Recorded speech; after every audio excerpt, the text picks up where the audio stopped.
नमस्ते प्यारे बच्चों, आज हम पाठ पढ़ेंगे काकी। पाठ बहुत ही रोचक है और आप सब लोगों को बहुत अच्छा लगेगा और समझ में भी आएगा। सबसे पहले हम पाठ में संदर्भ पढ़ेंगे और समझेंगे कि संदर्भ कैसे लिखते हैं। प्रस्तुत गद्यांश हमारी पाठ्य पुस्तक मंजरी के काकी नामक पाठ से लिया गया है। इसके लेखक सियाराम शरण जी गुप्त हैं। अब हम प्रसंग लिखेंगे। प्रस्तुत कहानी में एक अबोध बालक का अपनी माँ के प्रति गहरा प्रेम प्रदर्शित किया गया है। शामू की माता काकी को लोग शमशान ले गए। अबोध शामू घर पर ही रहा। अब हम इस पाठ की व्याख्या को लिखेंगे और समझेंगे। बालक शामू को अबोध जानकर उसे माँ की अनुपस्थिति में दिलासा देने के विचार से बड़े लोगों ने उसे बहका दिया था।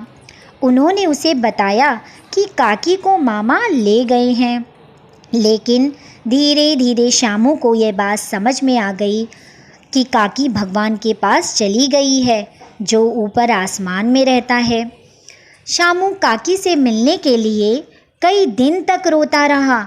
जब वह नहीं आई तो उसने रोना बंद कर दिया, क्योंकि ये स्वाभाविक बात है। आखिर उसे रोना बंद कर दिया क्योंकि ये स्वाभाविक बात है। फिर भी काकी से ना मिल पाने का हृदय में गहरा दुख था।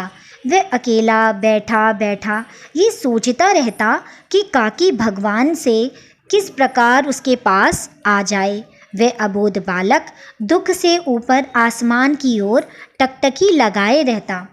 अब हम पाठ को सारांश को समझेंगे। शामू की माँ काकी को लोग शमशान ले जाकर दाह कर्म कर आए थे। लोगों ने शामू को बताया कि काकी मामा के घर गई है।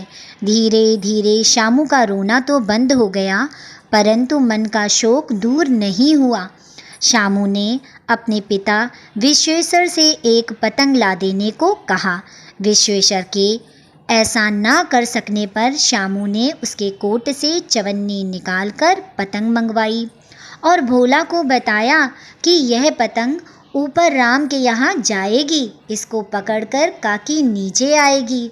भोला ने सुझाव दिया कि पतंग की रस्सी मोटी होनी चाहिए। शामू ने विश्वेश्वर के कोट से रुपया निकालकर मोटी रस्सी मंगवाई। रुपये की चोरी के कारण शामू की पिटाई हुई और विश्वेश्वर ने उसकी पतंग फाड़ दी और रस्सियों के बारे में पूछा। भोला ने बताया कि शामू रस्सियों से पतंग तानकर काकी को राम के यहाँ से नीचे उतारेगा। विश्वेश्वर अचंभित था। विश्वेश्वर ने फटी पतंग पर चिपके कागज पर लिखा देखा काकी। ये पाठ एक बच्चे की वेदना को प्रदर्शित करता है कि कैसे अभी एक अबोध बालक अपनी माँ के प्रति स्नेह और समर्पण भाव रखता है। उसके प्यार के लिए किस तरह से वो सोचता और विचार करता है। ये पाठ आप बच्चों को बहुत समझ में आया होगा और ये पाठ बहुत रोचक है। इस पाठ से हमें प्रेरणा मिलती है। धन्यवाद। मेरे चैनल को लाइक करें, सब्सक्राइब करें, शेयर करें।